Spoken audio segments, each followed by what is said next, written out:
Another person is using a fake Snyder fan image as an excuse for their pre-existing irrational hatred for Zack Snyder.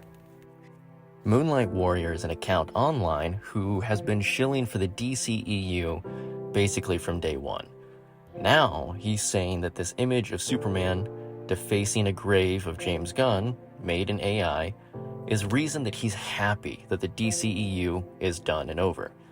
So right off the bat, we know he's already lying, because just a month ago he was talking about how much he loves The Flash. So he's not happy that the DCEU is over, unless he was lying back then and he's telling the truth now. Either way, he's a liar.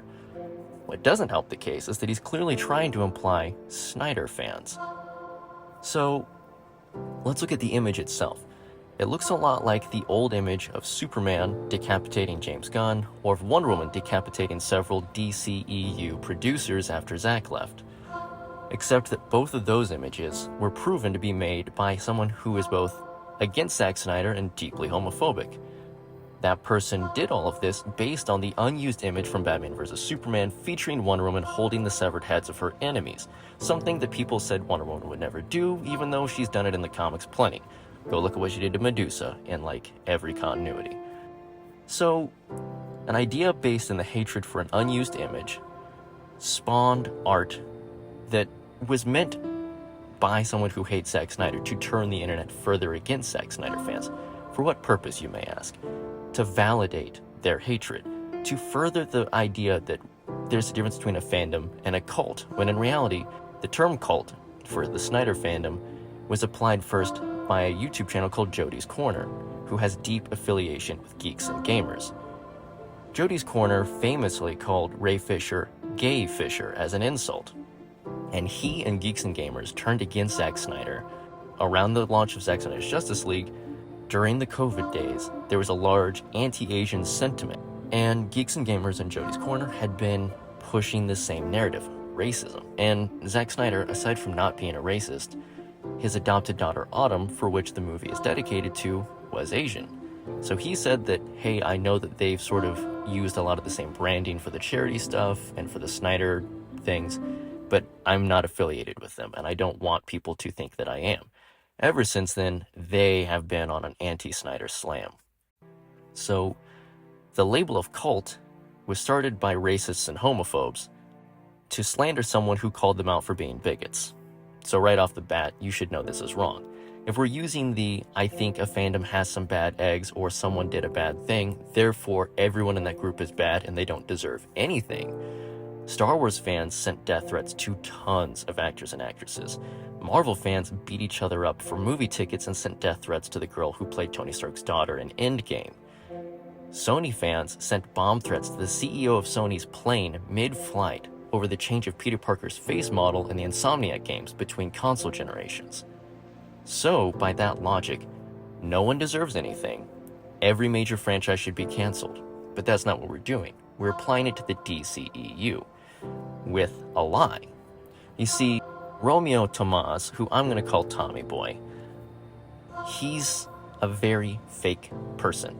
I went online and I did research the same way that me and others did for the last several times that this happened, with the Wonder Woman and the prior Superman art. It's actually really easy to find this. So, I recently made a Facebook account like 3 months ago so that I could actually do further research like this, because it keeps happening.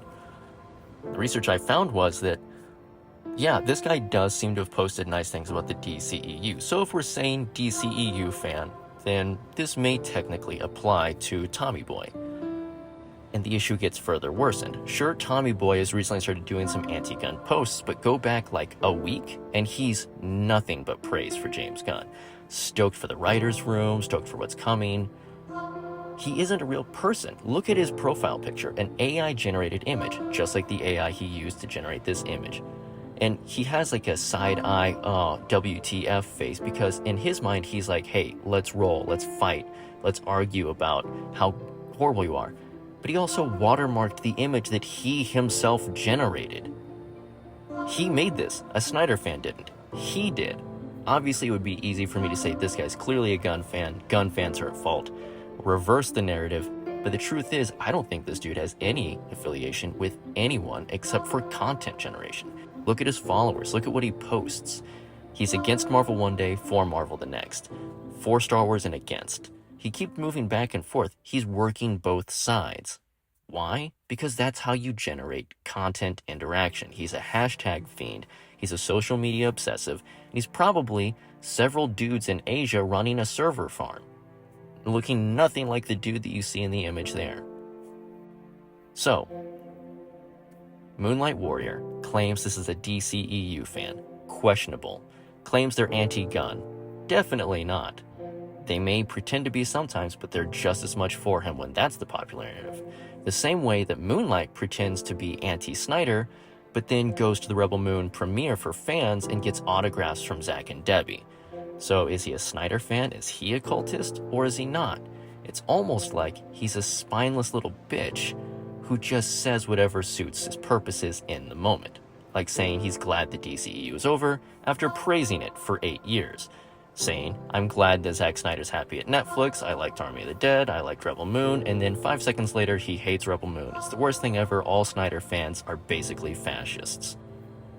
So, what can we glean from this? First of all, stop trusting wannabe scoopers and influencers, especially ones who have a history of lying and arguing with people.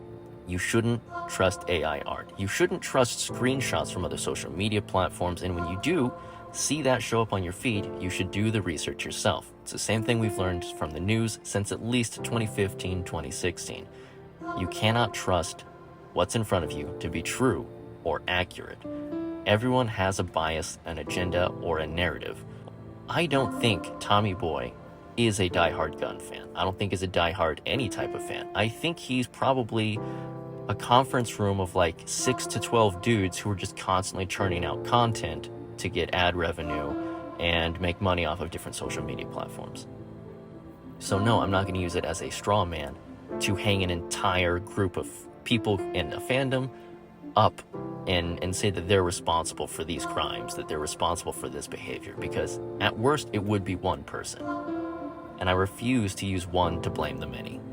And I just don't understand how anyone who grew up reading and watching Superman could possibly embrace that type of an ideology of sweeping everyone into a generalization because it suits your narrative. That's some shit Lex Luthor would do. He never wins, so why would I want to be like him?